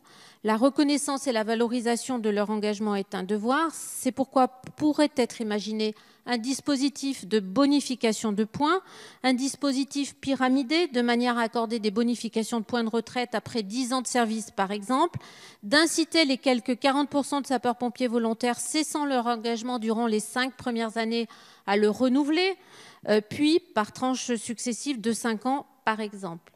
C'est le sens de plusieurs amendements actuellement soumis à la commission spéciale, le nôtre ayant été déclaré irrecevable. Ma question est donc simple. Le gouvernement accepte-t-il d'améliorer son texte pour prendre en compte la reconnaissance des sapeurs-pompiers volontaires en permettant de la rendre plus attractive pour nos concitoyens? Je vous remercie. Merci Madame la députée. Madame la ministre. Merci Monsieur le Président, Madame la députée Pires-Beaune. Merci de cette question parce qu'effectivement c'est un sujet qui remonte souvent et je suis heureuse de pouvoir en parler.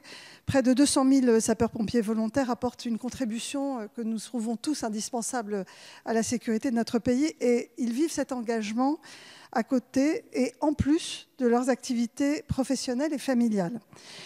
La loi du 20 juillet 2011 définit cet engagement comme une activité reposant sur le volontariat et le bénévolat exercé dans des conditions qui lui sont propres. A priori, dans la loi, le bénévolat suppose une absence de rémunération et par conséquent n'ouvre pas de droit à cotisation ni donc de droit à la retraite. Pour autant, sous certaines conditions et notamment une durée de service de 20 ans, les sapeurs-pompiers peuvent bénéficier d'une prestation de fidélisation et de reconnaissance qui leur permet de bénéficier à partir de 55 ans d'une rente annuelle dont le montant est fonction de la durée de service. Elle va de 500 à 1 900 € par an. Vous le savez, plusieurs propositions de loi, vous l'avez dit, ont été déposées sur le sujet de la retraite des sapeurs-pompiers volontaires et certainement plusieurs amendements pour le projet de loi. L'une d'elles, d'ailleurs, je parle des PPL, issues du groupe Les Républicains, proposait ainsi de leur attribuer des trimestres supplémentaires. Nous avons évidemment prévu d'avoir cette discussion dans le cadre de l'examen du projet de loi. Comme il est à venir, permettez-moi aujourd'hui de ne pas pouvoir en dire plus, mais c'est un sujet qui préoccupera, je n'en doute pas, l'ensemble des députés présents sur ces bancs. Je vous remercie. Merci Madame la Ministre. Pour le groupe UDI, Monsieur Michel Zumkeller. Merci Monsieur le Président, Madame la Ministre. La question du groupe portera sur l'équilibre des caisses de retraite ainsi que sur un autre aspect, l'égalité salariale. Dans le projet de réforme des retraites, afin d'assurer l'équilibre financier du système de retraite universelle, vous proposez que le conseil d'administration de la Caisse nationale de retraite universelle détermine pour les 4 prochaines années les paramètres du système contributif. Toutefois, pour assurer l'équilibre du système, il existe selon nous un autre levier que l'évolution de l'âge d'équilibre, les modalités de revalorisation des retraites, la revalorisation de valeur d'achat et de services, le taux de cotisation ou l'utilisation des produits financiers du Fonds de réserve universel. Cet autre levier, c'est la revalorisation salariale, et également la lutte contre l'inégalité salariale. Je rappelle que si les salaires augmentaient, outre l'augmentation immédiate du pouvoir d'achat mécaniquement, les cotisations retraite augmenteraient, permettant d'améliorer les futures pensions et dans le même temps les comptes du système de retraite. Par ailleurs, cette discrimination envers les femmes qu'est l'inégalité salariale entraîne des conséquences que nous ne pouvons pas éluder. Cette inégalité de rémunération impacte le niveau de vie d'une femme active, mais aussi le montant qu'elle cotise pour sa retraite et donc minore sa future pension. Madame la Ministre, comment le gouvernement compte-t-il promouvoir et engager cette revalorisation du travail et comment compte-t-il remédier à l'inégalité salariale qui entraîne in fine une inégalité des pensions de retraite? Merci Monsieur le député. La parole est à Madame la Ministre. Merci, Monsieur le Président. Monsieur le député Zumkeller, merci vous aussi d'évoquer un sujet qui tient à cœur au gouvernement. Vous le savez, il s'agit de l'égalité salariale. Le Premier ministre, lorsqu'il a proposé aux partenaires sociaux de s'engager dans une conférence d'équilibre et de financement de notre système de retraite, a clairement fourni le cadre.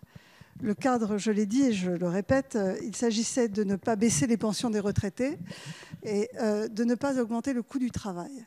Au-delà, évidemment, tout est possible et tout est ouvert.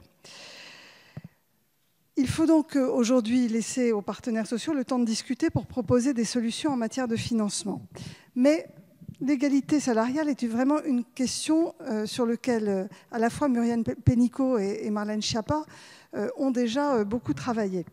Le mardi 3 décembre dernier, lors de l'événement « Agir ensemble pour l'égalité femmes-hommes dans l'économie », Marlène Schiappa et Bruno Le Maire ont lancé une grande consultation publique afin de recueillir l'avis de tous. Les citoyens pourront à la fois commenter des propositions et en faire de nouvelles. Cette consultation permettra de construire un projet de loi qui verra normalement le jour au printemps 2020. L'objectif, c'est d'avancer résolument vers cette égalité salariale femmes-hommes, d'être emblématique sur ces questions, parce que pour le gouvernement, il s'agit d'une question fondamentale. Mais il ne me semble pas aujourd'hui que cette égalité des salaires femmes-hommes puisse constituer un levier de pilotage du financement des retraites, puisque vous savez aujourd'hui que les salaires sont fixés par, en tous les cas dans le secteur privé, sont fixés par les employeurs. Donc faire tout reposer sur un levier qui n'est pas maîtrisé par l'État et par les partenaires sociaux, ça me paraît un peu risqué. Donc même si clairement cela améliorerait les recettes, et vous avez raison, il ne semble pas que ça puisse être le levier choisi aujourd'hui pour le financement de notre futur système. Merci Madame la Ministre. Alors pour le groupe Liberté et Territoires, Monsieur Charles de Courson. Madame la Ministre, la Constitution française et les deux lois organiques ont imposé au Parlement de voter la première partie tant du projet de loi de finances que du projet de loi de financement de la sécurité sociale, celle relative aux recettes, avant de voter la seconde partie, celle relative aux dépenses. Or, c'est exactement l'inverse que fait le gouvernement dans le projet de loi sur les retraites. On était en train d'ouvrir de nouveaux droits, et quand on pose la question comment on finance, on dira on verra. Alors que les déficits du système actuel des retraites françaises se détériorent de plus de 2 milliards par an dans les 5 années à venir, d'après le corps, vous aggravez le mal en proposant de nouvelles mesures coûteuses, parfois d'ailleurs sympathiques, dans le projet de réforme des retraites. Il y a aussi les coûts indirects de cette réforme, c'est-à-dire notamment la réévaluation des salaires de tous les fonctionnaires et agents publics ayant peu ou pas de primes. On commence par les enseignants, pour 10 milliards, pas grand-chose, 10 milliards. Les chercheurs, on ne sait pas très bien, un demi-milliard peut-être, entre un demi-milliard et 1 milliard, on ne sait pas très bien. Les agents des collectivités territoriales, et puis un secteur que vous aimez bien, Madame la Ministre, qui sont les hôpitaux publics. Voilà. Alors, oui, pour combien? Alors, j'ai deux petites questions, toutes simples. D'après vous, quel est le surcoût du projet de loi que vous avez déposé par rapport aux 42 régimes existants? Et comment le gouvernement envisage de financer ce surcoût? C'est la première question. Deuxième question, quel est l'ordre de grandeur, Madame la Ministre, des coûts indirects de cette réforme pour l'État, mais aussi pour les collectivités territoriales et les hôpitaux publics? Et là encore, comment le gouvernement envisage de financer ces surcoûts indirects? Merci, Madame la Ministre. Merci, Monsieur le Président. Monsieur le député Charles de Courson, vous avez raison, et c'est évidemment la discussion qui est en cours aujourd'hui. D'abord, sur les revalorisations salariales, elles sont, vous savez, nécessaires notamment pour les professions sans prime, telles que les enseignants. Et c'est exactement l'objet des ordonnances qui vont permettre de travailler sur des périodes de transition assez longue d'ailleurs, pour aboutir à un système où aucun enseignant ne sera perdant en raison de la réforme des retraites. Ce travail est en cours, la concertation est en cours, et il faut laisser le temps de cette concertation et de construire ces périodes de transition. Maintenant, vous souhaitez des chiffres, je vous connais, vous aimez les chiffres, et donc je reviens vers vous. En ce qui concerne la revalorisation dans la fonction publique, notamment pour les enseignants et les enseignants-chercheurs, l'étude d'impact dit que cela pourrait monter en charge progressivement pendant 15 à 20 ans et représenter l'équivalent de 0,3 à 0,4 points de PIB. Pour la fonction publique hospitalière, c'est un peu différent. Les professionnels ont des primes et ils ne sont pas perdants de la réforme de retraite. Par contre, nous souhaitons leur appliquer des critères de pénibilité pour compenser notamment la fin des catégories actives. Donc c'est un autre sujet. Sur les collectivités territoriales, il y a aussi des travaux en cours. Donc toutes ces mesures d'accompagnement font l'objet de négociations particulières. C'est la raison pour laquelle il y a des ordonnances, vous le savez, dans cette loi. Elle nous permet de travailler avec les syndicats représentant ces fonctionnaires de façon à aboutir à une réforme juste qui rassure et qui soit in fine, une amélioration également des conditions de travail de ces professionnels, puisqu'il faut aussi, vous le savez, travailler sur les conditions de travail des différentes fonctions publiques. À terme, je voudrais aussi le rappeler, le régime universel produira des gains d'efficience en gestion, puisque nous allons passer de 42 régimes à un système unique. Et donc, si des surcoûts doivent intervenir, il y aura aussi parfois des gains d'efficience. Je vous remercie. Merci, Madame la Ministre. Pour le groupe La France Insoumise, Monsieur Michel Larive.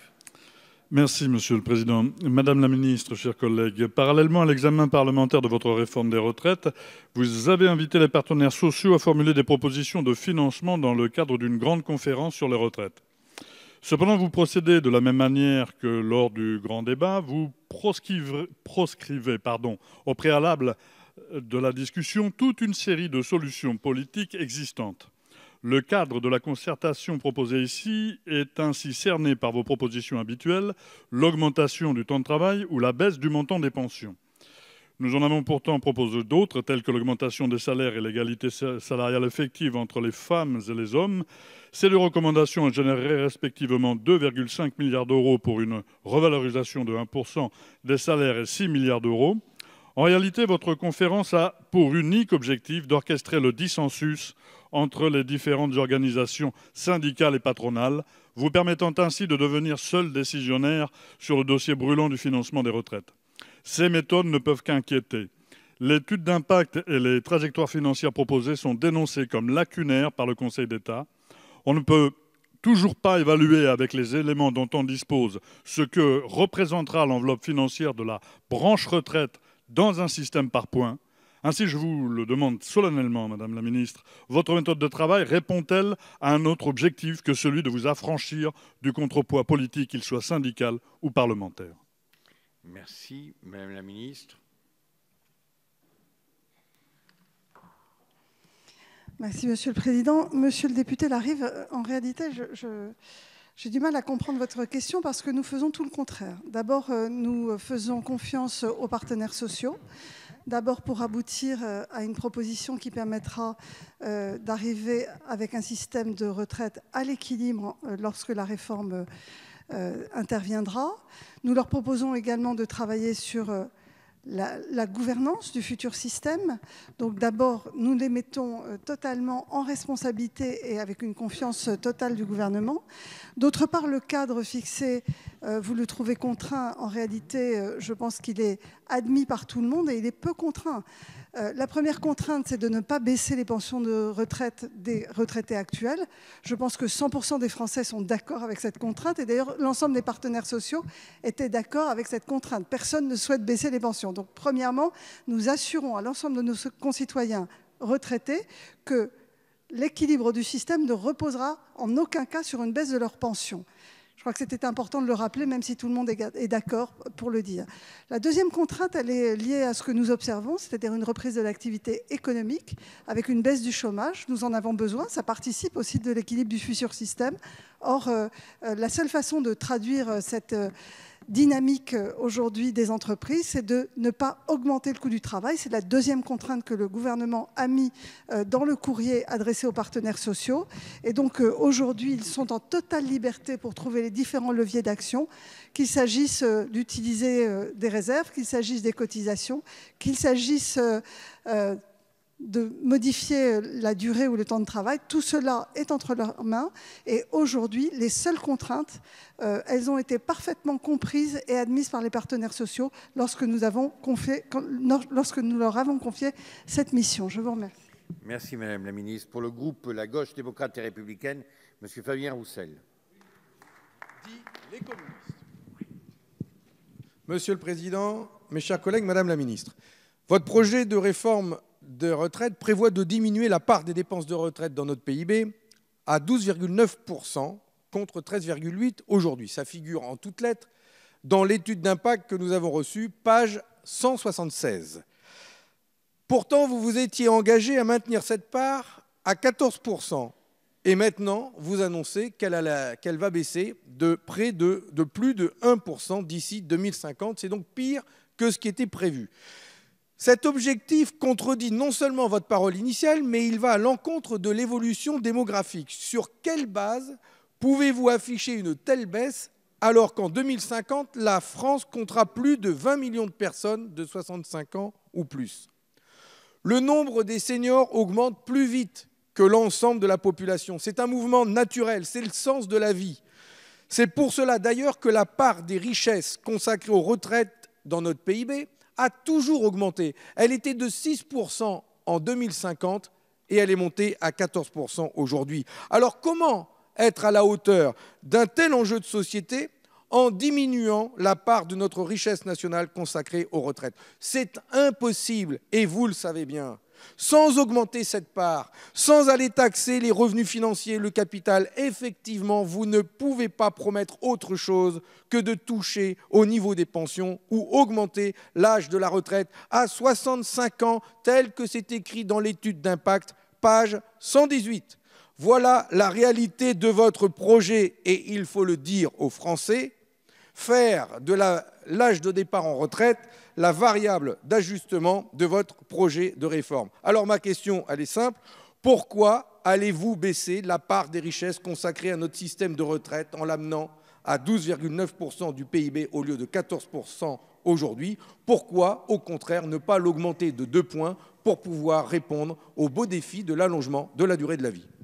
Merci, Monsieur le député. La parole est à Madame la Ministre. Merci, Monsieur le Président. Monsieur le député Fabien Roussel, d'abord, je dois clarifier. L'objectif de la réforme n'est pas de baisser la part des retraites dans le PIB. C'est une projection de l'étude d'impact. Et en fait, c'est très simple. C'est parce que ce qui compte, ce n'est pas tant la part du PIB, des retraites dans le PIB, mais la part de PIB qui relève de chaque retraité. Je vais le dire autrement. En fait, il s'agit d'un paradoxe. Plus la croissance est forte, plus les revenus des actifs progressent, et ils progressent plus vite que ceux des retraités. Donc la part des revenus que les actifs consacrent au financement des retraites devient moins lourde. Donc quand on passe en réalité de 13,8% à 13% en 2060 dans le scénario de croissance à 1,3% qu'a retenu le gouvernement, eh bien en fait, elle baisserait beaucoup plus encore si nous avions la chance de connaître une croissance forte. Donc, en fait, plus la croissance est forte, plus le PIB augmente, et donc plus la part des retraites dans le PIB baisse paradoxalement, mais ça ne veut pas dire que les pensions baissent. À l'échelon individuel, elles augmentent aussi. Et c'est une règle de 3 en réalité. Donc c'est une simplification. Votre question ne prend pas en compte le fait que le PIB augmente avec la croissance d'un pays. Et donc c'est comme si vous imaginiez qu'il y avait une croissance zéro pendant 60 ans, ce qui est évidemment impossible. Voilà, je crois que les Français comprendront. Je vous remercie. Merci, Madame la Ministre. Alors, pour le groupe La République En Marche, Madame Verdier. Madame Verdier-Jouclas, merci, Monsieur le Président. Madame la ministre, chers collègues, je tiens d'abord à saluer le lancement depuis jeudi dernier par le Premier ministre de la conférence de financement. C'est un geste d'ouverture et de dialogue qui témoigne de nouveau, pour ceux qui ne veulent pas se résoudre à le croire, que ce gouvernement est bien à l'écoute des préoccupations des Français. Avec le concours des partenaires sociaux, nous avons la conviction que cette conférence de financement permettra d'aboutir sur des mesures à prendre pour, d'une part, atteindre l'équilibre financier de l'assurance vieillesse en 2027 et, d'autre part, préserver la qualité des pensions de nos aînés ainsi que la compétitivité de notre économie. Madame la ministre, ma question concerne les travaux engagés par cette conférence de financement et plus précisément le montant du déficit à compenser par le retrait provisoire de l'âge d'équilibre. Le déficit du système des retraites serait de 12 milliards d'euros en 2027 selon le Premier ministre. Ce chiffre a été retenu à partir de prévisions du Conseil d'orientation des retraites de novembre dernier, qui l'évalue quant à lui entre 7 et 17 milliards d'euros. Si la fourchette est si large, c'est parce que diverses prévisions de croissance, de chômage et de productivité ont été prises en compte. Cependant, pour plusieurs économistes, le rapport du Conseil d'orientation des retraites projette certes des retraites moins dynamiques et donc un déficit, mais c'est plus largement en raison d'une hypothèse de freinage des rémunérations et de baisse de l'emploi dans la fonction publique. Toutefois, certains engagements ont été pris depuis par le gouvernement, comme l'augmentation du minimum contributif dès 2022 ou la revalorisation du salaire des enseignants, ou encore la baisse de la CSG pour certaines catégories professionnelles. Madame la ministre, quelle est l'incidence de ces décisions sur l'évaluation du déficit des retraites et sur le solde budgétaire concernant des mesures de compensation? Je vous remercie. Madame la ministre. Merci, Monsieur le Président. Madame la députée Verdier-Jouclas. Les revalorisations des enseignants qui sont en train d'être concertées par Jean-Michel Blanquer et Frédérique Vidal seront à la charge du budget de l'État. Naturellement, elles auront aussi des effets lointains sur le système de retraite sous forme d'amélioration des droits futurs à pension. La revalorisation progressive du minimum de pension, 1 000 € pour une carrière complète dès 2022, puis atteindre une garantie de 85% du SMIC en 2025, sera, elle, prise en compte dans la trajectoire des régimes de retraite. Vous évoquez la question de la trajectoire et de ses hypothèses. Le constat du dernier rapport du corps est que les dépenses sont à un horizon de 10 ans globalement stables et que l'ampleur du déficit dépend de la convention retenue en matière de recettes. Mais il faut rappeler, même dans la convention la plus favorable, que le déficit reste élevé. 8 milliards en 2025 et 10 milliards en 2030. Et ceci avec une croissance de 1,3%. Qui est celle qu'on a observée en moyenne au cours des 30 dernières années, mais qui n'est pas aussi régulière depuis la crise. Donc, pour clarifier l'effet de la réforme à long terme, l'étude d'impact du projet de loi a retenu l'hypothèse médiane entre les deux conventions les plus éloignées. Ces questions sont évidemment très techniques, mais elles sont importantes parce qu'il est très important que soit partagé avec les partenaires sociaux ce déficit, si je puis dire, dans le cadre de la conférence pour permettre au système universel de se mettre en œuvre sur des principes clairs et partagés. Merci Madame la Ministre. Madame Martine Voners. Merci Monsieur le Président. Madame la Ministre, en 2 petites minutes, je vais structurer mon propos et ma question en 2 parties. Le financement de notre système de retraite aujourd'hui et bien sûr, comment ne pas l'évoquer, le projet de loi actuellement en examen et les options envisagées. Le rapport du Conseil d'orientation des retraites, remis au Premier ministre le 21 novembre dernier, évoque un déficit du système de retraite qui devait s'établir entre 7,9 milliards et 17,2 milliards d'euros d'ici 2025, selon le taux de croissance moyen, entre 1 et 1,8%, la part des dépenses de retraite dans le PIB étant de 13,8% en 2018 et considérée comme a priori stable. Indépendamment même de l'universalisation du système actuel, la question posée est celle de la soutenabilité financière de notre modèle. Je tiens à le redire ici, la force du système français est bien issue de la répartition, puisque ce sont bien les actifs d'aujourd'hui qui cotisent pour les retraités d'aujourd'hui. Face à une démographie vieillissante qui est le reflet d'un allongement de l'espérance de vie, notamment en meilleure santé en France, il nous faut garantir la pérennité, ce qui passe obligatoirement par l'équilibre budgétaire. Le corps a évoqué 3 pistes pour ce faire. Une hausse des cotisations, une sous-indexation des pensions liquidées et plusieurs mesures dites d'âge visant à décaler l'âge effectif moyen de départ à la retraite, dont notamment le fameux âge pivot. Première question. Le Premier ministre s'est exprimé sur l'âge d'équilibre et l'âge pivot. La question de la hausse des cotisations, qui était par ailleurs évoquée par la CFDT, a-t-elle été réellement étudiée? Au sujet maintenant de la réforme actuelle, comme parlementaire, je ne peux que regretter que nos travaux coïncident avec ceux de la conférence sur le financement qui rassemble les partenaires sociaux, tout simplement car ils dessaisit de fait le législateur de cette question qui est pourtant centrale. Faire confiance aux partenaires sociaux ne saurait signifier pour nous députés, qui avons été élus pour écrire la loi et légiférer quant à la solidarité nationale, d'en être simples spectateurs.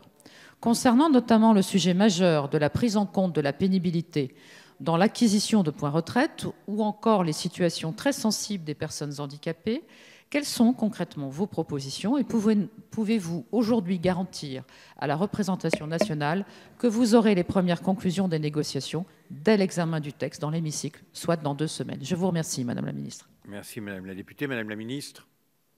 Merci, Monsieur le Président. Madame la députée Martine Vonner. Les constats du Conseil d'orientation des retraites de novembre 2019 sont clairs. Notre système est structurellement en déficit. Il sera en déficit de 12 milliards d'euros en 2027. Et le déficit cumulé entre 2020 et 2027 est évalué à 60 milliards d'euros. Pour revenir à l'équilibre, le gouvernement avait proposé un âge d'équilibre, un âge pivot, mais certains partenaires sociaux, vous le savez, ont souhaité qu'on leur confie cette responsabilité de l'équilibre et du financement de ce déficit. Donc, ils ont témoigné aussi leur inquiétude sur les effets d'une telle mesure. Donc l'important n'est pas le vecteur, mais le résultat. Si les partenaires sociaux parviennent à définir d'autres moyens d'arriver à un équilibre financier sans augmenter le coût du travail et sans baisser évidemment les pensions, le gouvernement choisira ou pourra choisir cette option. Une conférence sur l'équilibre et le financement est organisée jusqu'au mois d'avril. Et donc, les objectifs sont doubles. D'abord, proposer les mesures pour atteindre l'équilibre financier en 2027, qui pourront être reprises alors avant le vote du projet de loi lors de la 2e lecture, et formuler aussi des recommandations sur le pilotage du système, notamment en ce qui concerne les sources de financement et les relations financières entre l'État et la branche vieillesse. En l'absence d'accord ou de mesures permettant d'arriver à cet équilibre, le gouvernement prendra alors ses responsabilités. L'équilibre sera atteint en 2027 et le restera ensuite grâce à l'instauration d'une règle d'or dans le système universel sur des périodes de 5 ans. Nous avons confié la mission à Jean-Jacques Marette d'animer cette discussion avec les partenaires sociaux. Je rappelle qu'il est l'ancien directeur général de l'Agirc-Arrco. Il anime cette conférence et donc il a proposé aux partenaires sociaux 3 séances sur l'équilibre financier. D'abord, l'approfondissement du scénario de référence de trajectoire financière et d'explicitation des raisons du déficit projeté. Ensuite, un échange sur les mesures d'ajustement proposées par les membres de la conférence et évoquées par le corps dans son dernier rapport. Et enfin, une formalisation des scénarios de trajectoire financière pour l'équilibre en 2027. C'est début avril, dans une séance plénière, que la conférence pourrait, je parle au conditionnel, conclure ses travaux. Merci, Madame la Ministre. Pour les non-inscrits, Madame Marie-France Leroux. Merci, Monsieur le Président. Madame la Ministre, depuis des décennies, la France souffre d'une absence de politique familiale à la source d'un phénomène naturel dont nous payons aujourd'hui tous le prix. La chute de la démographie française exige nécessairement de réformer notre système de retraite. Je vois dans ce constat un immense paradoxe.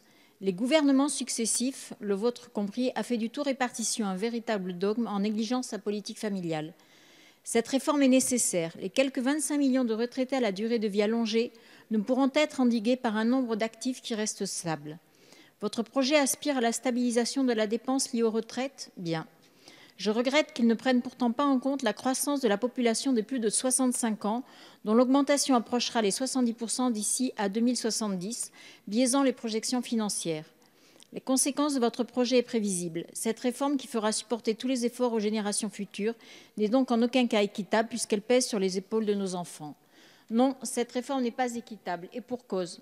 Son équité présumée et sa bonne conduite reposaient sur la suppression des régimes spéciaux, point essentiel de cette réforme. Le Conseil d'État l'a bien noté. Si vous aspirez à créer un système universel, on y compte déjà 5 régimes en son sein. Il serait profondément démagogique d'aspirer à une réforme efficace du système de retraite sans en supprimer des exceptions dont une partie est désuète et surtout ingérable. C'est pourtant sur ce point crucial que le gouvernement a reculé, offrant des concessions majeures à quelques groupes et particulièrement au sein de la fonction publique.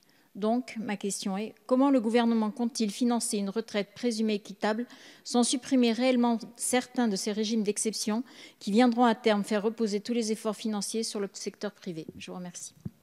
Merci, Madame la députée. Madame la ministre. Merci, Monsieur le Président. Madame la députée Marie-France Leroux, j'entends plusieurs questionnements dans votre question. D'abord, l'objectif de la réforme n'est pas la suppression en tant que telle des régimes spéciaux. L'objectif de la réforme, c'est une réforme qui vise l'universalité, c'est-à-dire que chaque euro cotisé par chaque Français ouvre les mêmes droits. Et que nous soyons tous solidaires les uns des autres plutôt qu'il y ait des solidarités par profession dont on sait aujourd'hui les travers, notamment quand les démographies de ces professions ne sont pas dynamiques. Je pense notamment aux agriculteurs qui ont été les premiers à payer le prix d'une démographie décroissante avec un système de retraite aujourd'hui qui ne leur assure plus des pensions suffisantes. Cette universalité, elle permet l'équité et elle permet la solidarité entre chaque Français. Et c'est une forme de stabilité. Ça la passe évidemment par la suppression des régimes spéciaux. Ça ne passe pas, quelque part, heureusement ou malheureusement, par la suppression de quelques spécificités, de quelques fonctions. Je pense notamment aux fonctions régaliennes. Mais ils ne bénéficieront pas d'un régime spécial, mais on reconnaît que nous ne souhaitons pas aujourd'hui avoir un militaire de carrière exposé au front à 63 ans. Et il est normal et absolument normal de tenir compte de la spécificité de certaines professions, notamment exposées au danger. Pour autant, ça ne remet pas en cause l'universalité ni l'équité. Ensuite, vous avez parlé de la politique familiale. Cette réforme est profondément redistributive, nous le savons. Ça va favoriser notamment les femmes les plus précaires. Ça va favoriser également les familles monoparentales avec 1 ou 2 enfants. Nous savons aujourd'hui qu'elles ne bénéficient pas aujourd'hui des 20% accordés au 3e enfant. Donc c'est bien de reconnaître que beaucoup de familles n'ont qu'1 ou 2 enfants. Et je ne crois pas qu'il appartienne à la politique, ou en tous les cas à un système de retraite, de promouvoir la natalité, même s'il est très important de tenir compte de ce qu'induit un enfant dans une carrière professionnelle et de la charge, quelque part, que cela a sur les femmes, notamment dans leur carrière et leur progression de carrière. Pour autant, aujourd'hui, les jeunes qui font des enfants ont besoin d'être accompagnés dans leur vie professionnelle. Ça n'est pas simplement en apportant des points à 60 ans ou à 65 ans que nous rattraperons notre déficit de natalité. Je vous remercie. Merci, Madame la Ministre. Notre débat est clos. Prochaine séance demain à 15 h. Débat sur la politique de développement et de solidarité internationale dans la perspective de la loi d'orientation et de programmation. Débat sur la réforme des retraites. Questions sur le logement social et les politiques de peuplement. La séance est levée.